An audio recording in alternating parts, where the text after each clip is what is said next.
You wanted to come here today. You weren't at the press conference, but you wanted to be here.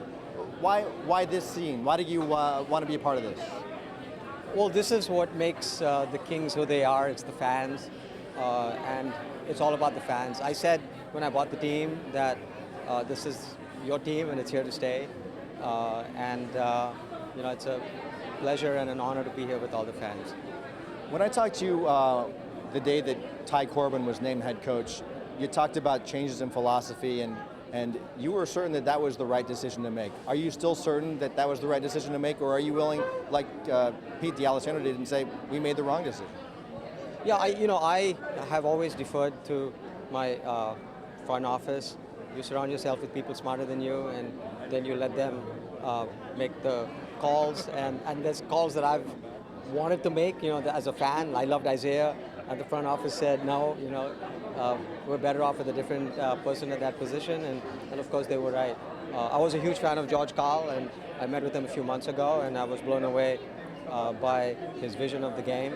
And so I'm pleased that he's here now. I would have liked to have seen him here even sooner.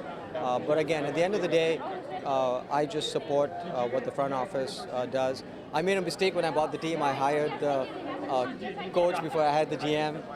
And, the circumstances were different. We had a few weeks before the draft and so on. So that's what we did.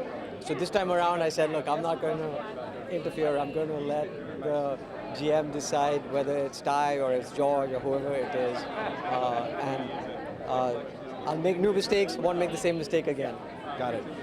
It's been publicized, and you've talked about it even in 60 Minutes and CNBC about your coaching of your daughter's team, and you've brought some of those kind of out-of-the-box ideas to the Kings organization. How comfortable will you be going to a future Hall of Fame coach, asking him to consider some of your thoughts? Yeah, I never actually asked Coach Malone or Coach Ty to consider anything, and so I know a lot of people talk about the 5-on-4 and so on, so that was not something that I ever proposed to anyone. But when we talk within the front office, we always bounce ideas off, and I ask annoying questions, but the coach does his own thing always. So our job is just to brainstorm and come up with ideas, but we will never tell the coach what to do.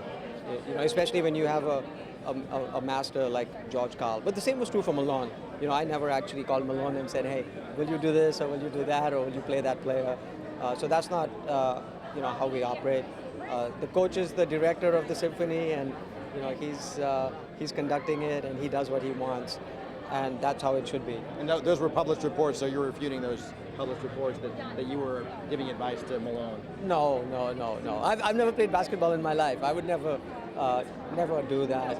I never ever actually asked him to play. There was only one instance where I actually asked him if he would play somebody, and that was when one of our players, his father had died that day, and he still was going to show up for the game. And so I gently suggested that, if the young man put on his jersey and came to the game, then we owed it to him to put him in the game at least for a few minutes. He was playing in honor of his father. So in all the time that we spent together, that was the only time that I actually made a suggestion. And in that situation, again, it was through the GM, and the GM said the coach was planning on doing that anyway. So no, those reports, if you believe everything you read, I would urge you not to. I've never actually made any suggestions to the coach in terms of who to play, how to play, what to play. That's all up to the coach. Thank you very much. It looks like you're being moved on. Appreciate it.